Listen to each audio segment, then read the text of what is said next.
तो राहुल गांधी कन्याकुमारी से कश्मीर तक भारत जोड़ो यात्रा पर निकले हैं। तो बीजेपी ने अपना मिशन साउथ शुरू कर दिया है। उत्तर में धाक जमाने के बाद अब बीजेपी का टारगेट दक्षिण भारत में अपना विस्तार करना है।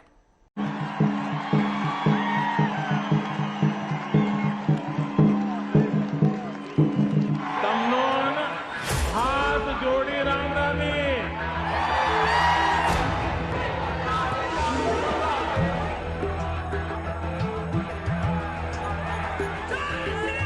2 दिन पहले प्रधानमंत्री नरेंद्र मोदी ने बीजेपी कार्यकारिणी की बैठक में लोकसभा चुनाव की हुंकार भरी, तो आज वो मिशन साउथ पर निकल गए।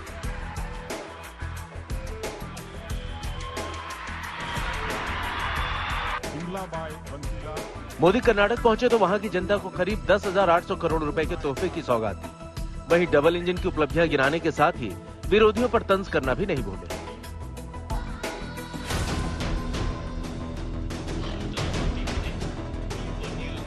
डबल इंजन सरकार ने सुशासन और सद्भाव का वो रास्ता चुना है जो सदियों पहले भगवान बसवन्ना ने देश दुनिया को दिया था। कर्नाटक उन राज्यों में है जहां इस साल विधानसभा चुनाव होने। ऐसे में प्रधानमंत्री मोदी के इस दौरे को कर्नाटक में बीजेपी के चुनावी आगाज के तौर पर देखा जा रहा है। कर्नाटक में बीजेपी के सामने जहां किला बचाने की चुनौती है, तो वहीं कांग्रेस सत्ता का ख्वाब देख रही है। विधानसभा चुनाव में करीब 4 महीने से कम का वक्त बचा है। ऐसे में अस्तित्व की लड़ाई लड़ रहे जेडीएस ने अपने प्रत्याशियों की लिस्ट अभी से जारी करना शुरू कर दिया है। कर्नाटक के बाद प्रधानमंत्री मोदी ने महाराष्ट्र का रुख किया, जहां वो जमकर गरजे। हमारे यहां तो पिछली सदी का एक लंबा कालखंड सिर्फ और सिर्फ गरीबी की चर्चा करना, दुनिया से मदद मांगना, जैसे तैसे गुजारा करने में ही बीत गया। ये भी आजाद भारत के इतिहास में पहली बार हो रहा है जब दुनिया को भी भारत के बड़े बड़े संकल्पों पर भरोसा है। महाराष्ट्र में बीजेपी ने उद्धव सरकार से सत्ता को छीना है।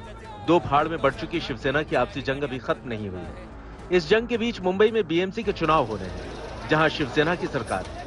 ऐसे में यह चुनाव बीजेपी और शिवसेना दोनों के लिए नाक की लड़ाई माना जा रहा है।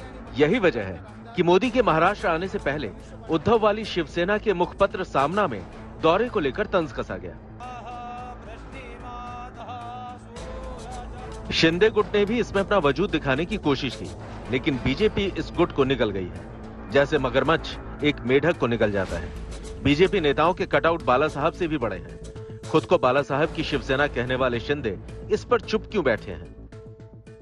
महाराष्ट्र में एक सरकार बनी थी, इसलिए बनी थी क्योंकि आपने शिवसेना को धोखा दिया था उस वक्त, तो हमको सरकार बनानी पड़ी और कॉमन मिनिमम प्रोग्राम पर बनी। हिंदुत्व छोड़ना या और कोई बात नहीं थी उस वक्त। उधर बीजेपी अध्यक्ष जेपी नड्डा कार्यकाल बढ़ाने के साथ ही बंगाल के मिशन पर निकल गए, जहां उन्होंने कार्यकर्ताओं से मुलाकात की। हालत क्या बना रखी है दीदी आपने? अभी बता रहे थे, सुकांत मजूमदार जी बोल रहे थे कि गोरू खा गए, बालूर खा गए, कोयला खा गए, कुछ छोड़ा ही नहीं खाने से, और शौचालय की भी बात कर रहे थे। ये आपके बांग्ला भाषा में ये क्या क्या बोल रहे थे वो भी मैंने सुना। कैसी हालत ला करके खड़ी कर दी है।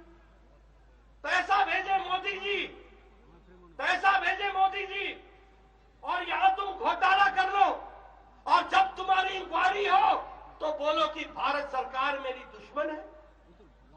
चोरी भी करनी और सीना चोरी भी करनी। लोकसभा चुनाव में अब 398 दिन बाकी है। ऐसे में बीजेपी ने अभी से कमर कस ली है, जहां हर राज्य के लिए अलग रणनीति के साथ दिग्गज मैदान में उतर रहे हैं। आज तक ब्यूरो।